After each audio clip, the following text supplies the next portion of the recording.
대한민국은 세계 최대 산유국 중 하나입니다. 대한민국 제7강구 석유가스전, 제주 해군 일대에는 채산성 있는 석유전 및 천연가스전이 다량 매장되어 있으며 이는 흑해 유전과 맞먹는 약 72억 톤, 아랍에미레이트와 러시아의 확인 매장량보다 약간 작고 리비아와 미국의 확인 매장량보다는 많은 엄청난 수준입니다. 실제로 이미 7강구와 가까운 중국 쪽 해안에는 중국 정부에서 원유를 시추하고 있습니다. 하루빨리 7강구를 되찾아와 천연가스를 채취할 수 있으면 좋겠지만 7강구 말고도 대한민국에서는 이미 아프리카 금색이 최대 가스전의 지분을 가지고 있다는 사실 혹시 알고 계신가요? 페페TV야, 뭔 또 개풀 뜯어먹는 소리냐. 우리나라가 무슨 아프리카 가스전의 지분을 가지고 있대. 아닙니다. 가스전의 지분이 진짜로 있습니다. 지금부터 자세히 알아보겠습니다. 페페TV 팩트 체크.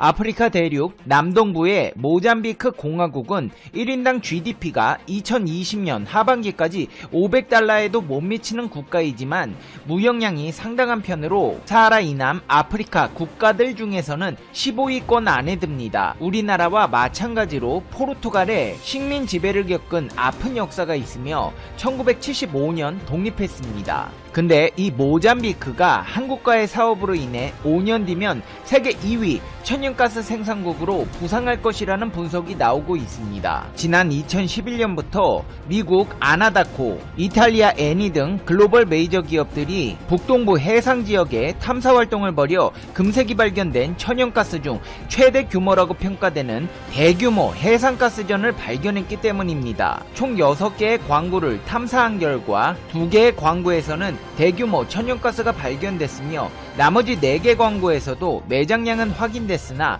상업성이 없어 탐사활동을 중단했습니다. 모잠비크는 천연 자원을 활용해 국가 경제 부흥을 노리고 있습니다. 특히나 해상에서 진행되는 LNG 프로젝트는 아프리카 지역에서 가장 큰 민간 투자 사업으로 꼽힐 정도입니다. IMF, 세계은행 등 국제기구들은 천연가스 생산이 본격화되는 2023년부터는 모잠비크 경제가 연평균 10% 이상의 높은 성장세를 이어갈 것이라고 전망하기도 했습니다. 구슬이 서말이라도 꿰어야 보배라는 말이 있습니다. 천연자원이 아무리 차고 넘쳐도 이를 채산할 수 있는 기술을 가지고 있어야 수익을 낼 수 있을 텐데요. 기술이 필요한 곳에 대한민국이 빠질 수는 없습니다. 한국가스공사는 국외에서 적극적으로 탐사 및 개발 사업을 하며 안정적으로 수급 가능한 천연가스 자원을 확보하고 있고 그 대표적인 성과로 들 수 있는 것이 바로 모잠비크 에어리어 4 광구입니다. 이 사업은 우리나라 자원 개발사를 통틀어 손에 꼽히는 거대 사업인데요. 모잠비크 해상 제4광구 최초의 개발 사업으로 지난 2017년 6월에 최종 투자 결정이 이루어지면서 프로젝트가 본격적으로 추진되었습니다. 모잠비크 4광구는 금색이 최대 가스전 중 하나로 개발 가능한 천연가스 양이 약 12억 6천만 톤에 달합니다. 이를 우리나라에서 전량 사용한다면 약 30년 동안 쓸 수 있는 양입니다. 한국가스공사가 모잠비크 4광구에 소유한 지분은 이 중에 10%입니다. 엑소모빌과 이탈리아의 에니, 중국의 CNPC의 합작사인 MRB가 지분 중 70%를 소유하고 있고 우리나라와 포르투갈, 모잠비크가 각각 10%씩 갖고 있습니다. 10%라고 해도 우리 국민이 약 3년간 쓸 수 있는 양이니 결코 적다고 할 수 없습니다. 한국가스공사는 LNG 도입선의 과도한 중동 집중을 탈피하고 나아가 경제적인 LNG를 개발하고자 모잠비크 4광구에 진출했습니다. 2007년에 당시 운영사였던 이탈리아 기업 애니에게서 지분 중 10%를 사들였고 사업 초기 단계부터 참여했기 때문에 지분 매입 비용은 거의 들어가지 않았습니다. 광구 내 첫 번째 사업인 코랄사우스 FLNG 사업은 2017년에 투자를 결정했고 2022년부터 상업 생산 예정이며 두 번째 사업인 로비우마 LNG 사업은 2020년에 투자 결정을 하고 2025년에 상업 생산을 할 예정입니다. 각 사업 모두 20년 이상 생산 가능하며 한국지분에서 도합 연간 약 186만 톤 생산을 기대하고 있습니다. 가스전 전체 개발을 위해서는 추가적인 사업 개발이 이루어져야 하고, 이에 따라 한국지분 생산량도 더욱 늘어날 전망입니다. 모잠비크 4광구에는 한국가스공사뿐 아니라 한국수출입은행과 한국무역보험공사, 삼성중공업도 참여하고 있는데요. 현지 프로젝트 사업비의 일부를 대여 또는 보증해주고 발생한 이자 수익 또는 보험료를 가져가는 방식입니다. 삼성중공업은 해상에서 천연가스를 채굴한 뒤 정제하고 LNG로 액화해 저장, 하역할 수 있는 해양 플랜트 설비 건조를 담당합니다. 해상에서 가스를 빼내고 정제하고 액화해 저장까지 한다니 딱 들어도 정말 어려울 듯한데요. 삼성중공업은 호주에서 FLNG 사업을 진행할 때에도 이와 같은 작업을 한 경험이 있어서 그 노하우를 바탕으로 모잠비크에서도 주어진 임무를 원활하게 해나가고 있습니다. 게다가 삼성중공업이 이 사업에 투입한 인원 중 절반 정도가 비슷한 사업에서 경험을 쌓은 베테랑이기 때문에 프로젝트 수행에 큰 문제가 없습니다. 대한민국 기술이야 둘째가라면 서러우니 실력은 걱정 안 해도 된다지만 막상 숙련된 기술자들도 모잠비크에서 근무한다는 게 여간 고된 일이 아닙니다. 일단 모잠비크 들어가는 것부터 싱가포르 요하네스버그를 거쳐 모잠비크의 수도인 마푸토로로 들어가게 되는데요. 3번의 비행기 탑승, 총 비행시간이 20시간이 걸리는 일정입니다. 치안도 좋지 않은데요. 모잠비크 정부가 파견한 정규군 약 500명이 경호해주는 덕에 어느 정도의 안전은 담보돼 있지만 사업장 자체적으로도 이중 펜스를 설치할 정도로 상황이 좋지 않습니다. 하지만 대한민국의 산업 역군들은 에너지 자원 주권을 확보하기 위해 오늘도 땀 흘려 노력하고 있습니다. 실제로 모잠비크는 전 세계적으로 막대한 자본이 들어와 있는 데다 세계 유수 메이저 기업들의 이권이 걸려 있습니다. 이 때문에 미국, 중국 등 초강대국들도 모잠비크의 안전 상황을 예의주시하고 있습니다. 이곳이 개발되면 장차 직접 개발한 천연가스를 국내에 상당히 경쟁력 있는 가격으로 가져올 수 있으며 사업 추진에 따른 부수적 효과도 적지 않습니다. 천연가스 개발은 채취나 액화 등을 위한 설비 제작이나 수송용 선박발주 등 여러 사업을 동반합니다. 실제로 조선업계에서는 모잠비크의 움직임이 다른 선사들의 경쟁을 치열하게 할 것이라는 기대감도 나오고 있습니다. 전문가들은 국내 조선사가 모잠비크, 카타르, 러시아 프로젝트 3개만 참여해도 향후 5년간 선박 목표 절반을 채울 것이라며 LNG 선뿐 아니라 탱커, 컨테이너선 등 다른 선주들의 발주 움직임도 서두르게 수주선가에 오름세를 보일 것이라고 분석하고 있습니다. 모잠비크 정부는 대통령까지 직접 나서 우리나라와 가스 사업에 전폭적인 지원을 하겠다고 약속했습니다. 실제로 한국가스공사 최이봉 사장은 필리페 니우시 모잠비크 대통령 취임식에 참석하는 등 모잠비크와의 협력 강화를 위한 행보를 이어가기도 하고 현지 국영 석유가스공사와 업무 협의까지 진행했습니다. 한국가스공사 측은 천연 자원을 활용해 국가경제 부흥을 추진하고 있는 모잠비크와 안정적이고 경제적인 에너지원을 확보하려는 우리나라의 이해가 일치함을 재차 확인했고 모잠비크 정부의 전폭적인 지원도 약속받았습니다. 아니 근데 저렇게 막대한 천연 자원을 가진 모잠비크가 왜 이렇게 한국이랑 협력을 강화하고 있을까요? 그건 당연히 대한민국의 기술력이 뛰어나기 때문입니다. LNG 프로젝트 아무나 할 수 있는 거 아닙니다. 대한민국처럼 기술이 뛰어난 국가들만이 할 수 있는 겁니다. 대한민국은 모잠비크의 화답이라도 하듯 기술력을 뽐내며 열악한 환경에서도 모잠비크 도로 개통에 성공했는데요. 포스코 건설은 모잠비크 남플라와 나메티를 잇는 70km의 도로를 준공해냈습니다. 이 프로젝트 또한 쉽지 않은 작업이었습니다. 포스코에서 아프리카에 진출한 첫 번째 프로젝트로 현장 소장을 포함해 모든 직원들이 여러 차례 말라리아에 걸리는 등 공사 수행에 어려움이 정말 많았고 코로나까지 겹쳐 공사 기간을 지킨다는 것이 거의 불가능해 보였는데요. 대한민국의 건설 여군들은 이렇게 힘겨운 여건에도 불구하고 30개월의 공사 기간을 지켜냈습니다. 이 도로는 수도인 마푸토와 북부를 연결하는 주간선 도로의 일부 구간으로 사업 재원은 우리 정부가 수출입은행을 통해 지원하는 대외경제협력기금입니다. 비포장이었던 구간이 아스팔트 도로로 변모하면서 여객과 물류 운송 소요 시간이 3시간에서 1시간으로 대폭 줄어들게 되었습니다. 이로 인해 대한민국과 모잠비크의 마음의 거리는 한층 더 가까워지게 되었습니다. 이제 페페TV의 결론입니다. Conclusion. 페페TV.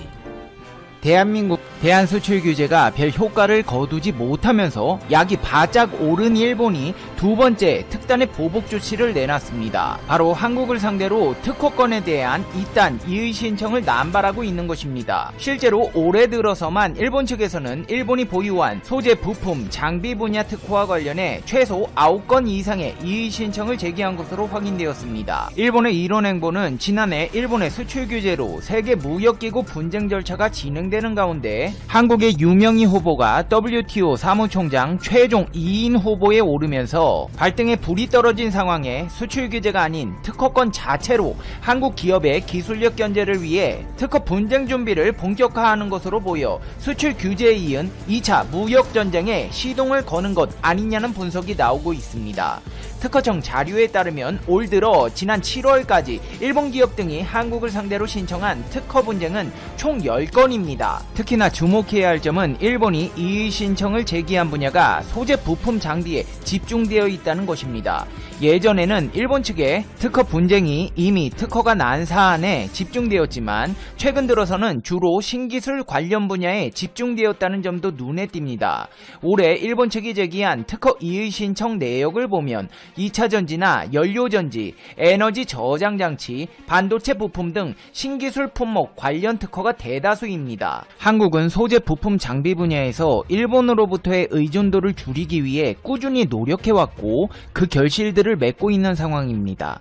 게다가 대한민국에서는 당최 이유를 알 수 없는 일본의 수출 규제 정책이 부당하다며 WTO에 제소를 한 상황이고 당시 제소를 주도했던 인물이 하필이면 세계 무역기구 사무총장 자리를 노리고 있는 유명희 통섭교섭본부장입니다. 당시 유명희 본부장은 제소 입장을 밝히며 정부는 우리나라의 이익을 보호하고 정치적 목적으로 교역을 악용하는 행위가 반복되지 않도록 일본의 조치를 WTO에 제소한다고 밝혔습니다. 만약에 유명희 통상교섭본부장이 WTO 사무총장 자리에 당선된다면 자신이 제소했던 사건을 자신이 맡아 집행해야 하는 상황에 놓이게 되는 것입니다. 일본은 한국 때리기 정책에 있어 큰 위기에 봉착하게 되었습니다. 따라서 일본은 수출 규제로 한국에 타격을 주는 것은 불가능하다. 수출 규제가 아닌 특허 분쟁으로 분탕을 쳐 한국의 기술 개발이나 제품 생산에 악영향을 주겠다는 속내가 담겨 있습니다. 하지만 일본은 지금 한국에 특허로 분탕치고 있을 때가 아닙니다. 전 세계적으로 자국 우선주의가 강조되면서 리쇼어링 현상이 가속화되고 있는 가운데 유독 일본의 반도체 기업들은 모두 망하게 생겼다며 해외에 둥지를 틀고 탈일본화를 가속화하고 있는 상황입니다. 산업연구원 자료에 따르면 일본이 한국에 대한 불화수소, 폴리이미드, 레지스트 등 반도체 소재 3종에 대한 수출 규제를 시행한 이후 일본 반도체 소재 업체들의 일본 외 생산이 확대되고 있습니다. 한국이 민간 차원에서 해당 반도체용 소재에 대한 투자를 강화하면서 국산화에 성공하고 조달처가 다변화되었습니다. 따라서 먹고 살기 힘들어진 일본 주요 업체들이 한국 기업과 거래를 유지해달라며 탈일본화를 꾀하고 자국 외 생산을 점차 확대하는 추세입니다. 포토 레지스트 1위 업체인 일본의 JSR은 벨기에 연구센터와의 합작법인을 통해 한국에 레지스트를 계속 공급 중입니다. 간토덴카공업, 타이오 홀딩스 등이 한국에서의 생산을 통해 수출 리스크를 회피하면서 삼성전자, SK하이닉스 등 한국 기업과의 거래를 유지 중입니다. 한마디로 일본 정부에서는 한국에 수출하지 말라고 자국 기업들 때려잡고 있으니 어떻게든 꼼수를 써가지고 한국의 물건 한번 대보겠다고 탈일본화를 하고 있다는 것입니다. 일본의 소재 부품 장비 분야, 그 중에서도 고순도 가스, 웨이퍼, 포토 레지스트 등 반도체 관련 분야는 최대의 위기를 맞이하고 있습니다. 현재 주요 소재의 일본 세계 시장 점유율이 50%를 상회하고 있지만 한국에서는 신속하게 기술 개발에 성공해 자급 A급 자족함은 물론 향후 미래의 수출까지도 노려볼 만큼 성장 속도가 가파르기 때문입니다. 더군다나 최근 한국의 SK 머티리얼에서 고순도 불화수소를 양산하기 시작하자 일본 기업들의 위기감은 투자로 이어지고 있는데요. 미쯔비시 케미컬은 2021년 대만에 신규 공장 건설 계획을 발표했습니다. 대규모 공장 신설을 통해 전체 생산 능력의 50%가 확대될 전망으로 이를 통해 반도체 웨이퍼 공정용 고성능 특수화학 솔루션 제조 능력을 확대할 계획입니다. 히타치 케미컬의 자회사인 히타치 화성 또한 대만에 반도체 기판 소재를 제조하는 신규 공장을 건설하고 가동을 시작했으며 미쓰이 케미컬은 대만에 반도체 제조 공정용 특수 수지 테이프를 생산하는 신규 공장을 2020년 1월부터 가동하며 생산 능력을 1.5배 확대했습니다. 상황이 이런 가운데 일본에서는 기대하던 무역 분야에서 한국 때리기에 실패하자 약이 바짝 올랐는지 NHK에서는 말도 안 되는 소설을 써가며 한국인 차별을 조장하는 트윗을 게재해 눈살을 찌푸리게 하고 있습니다. NHK 방송에서는 1945년 트위터가 있었다고 가정하고 당시 중학교 1학년 소년이 원폭 투하 전후 상황을 전하는 형식으로 1945년 히로시마 타임이라는 제목의 트위터를 개설하고 올해 3월 연재를 시작했습니다. 근데 이 가상의 소년이 하는 말들을 보고 있노라면 참 어처구니가 없습니다. 태평양 전쟁 중인 1945년 6월 16일을 가정한 소년의 트윗을 보면 조선인 놈들은 이 전쟁 금방 끝난다. 일본은 질 거라고 아무렇지 않게 내뱉는다. 무의식 중에 발끈해 분노에 차 바치려고 했지만 중과부적이다. 게다가 상대가 조선인이라면 대꾸할 말이 없다고 게재되어 있습니다. 전쟁이 끝난 해 같은 해 8월 20일 가상 트윗에는 조선인이다. 승전국이 된 조선인 군중이 열차에 올라탄다. 우리들은 전순국 국민이다. 패전국은 나가라. 압도적인 위력과 박력, 고함을 지르면서 초만원 열차의 창문을 있는 대로 깨부순다고 쓰여 있습니다. 이 가상의 소년 트위터에는 팔로워가 13만 명이 넘습니다. 자신들의 식민지배에 대한 반성의 내용을 올리기는커녕 조선놈들 대꾸할 말이 없다. 우리는 전순국이다. 패전국은 나가라는 등의 한국 비하 내용이 일본 유일의 공영방송 NHK가 개설한 트위터에 버젓이 올라가 있는 것입니다. 논란이 커지자 방송국 측은 피폭자의 숙이나 인터뷰를 토대로 작성한 것으로 충분한 설명 없이 내용을 올린 것이 지금의 시청자들에게 어떻게 받아들여질지 배려가 부족했다고 해명했습니다. 지들도 잘못됐다는 것을 알고 있다는 것입니다. 하지만 방송국은 문제가 된 트윗을 삭제하지 않고 그대로 남겨도 지금까지도 논란이 되고 있습니다. 일본 시민단체 피스 필로소피 센터는 조선에 뿌리를 둔 사람들은 폭동을 일으키는 무서운 사람이라는 이미지를 갖게 하는 내용이라며 공포감을 품게 된 사람들에 대한 사죄도 일본이 조선을 식민지배한 가해 역사에 대한 언급도 없다고 강조했습니다. 그러면서 피폭 피해자들과 히라오카 다카시 전 히로시마 시장 등 306명이 작성한 항의문을 전달했습니다. 일본 정부는 특허로 한국 기업들 견제에 나섰고 일본 공영방송에서는 한국인을 비하하는 트윗으로 한국을 조롱하고 있고 정신 바짝 차리지 않으면 안 될 것 같은데요. 일본 불매운동은 현재 잘 이루어지고 있을까요? 네, 현재까지도 노재팬 운동은 꾸준히 이행되고 있습니다. 견디다 못한 닛산 자동차는 철수를 발표했고 수입 맥주 시장 점유율 1위였던 아사히 맥주는 한때 발주량이 0을 기록하기도 했으며 유니클로는 불매운동 시작 이래 폐점한 점포수만 전국적으로 22곳에 달했습니다. 하지만 대체제가 없는 일부 품목에서는 일본 상품의 판매가 높은 것으로 나와 일본 언론에서는 한국의 일본 제품에 대한 선택적 불매의 애처로움이라는 제목의 기사를 내며 불매운동을 비꼬고 있습니다. 대표적 상품이 닌텐도 스위치와 소니 플레이스테이션 등 콘솔 게임기입니다. 국내에서는 올해 2분기 스위치 판매량이 99,964대로 전년 동기 대비 2배가 넘게 늘었고 같은 기간 스위치의 게임 타이틀 판매량도 3배 가까이 증가했습니다. 닌텐도 한국지사가 발표한 실적 자료에 따르면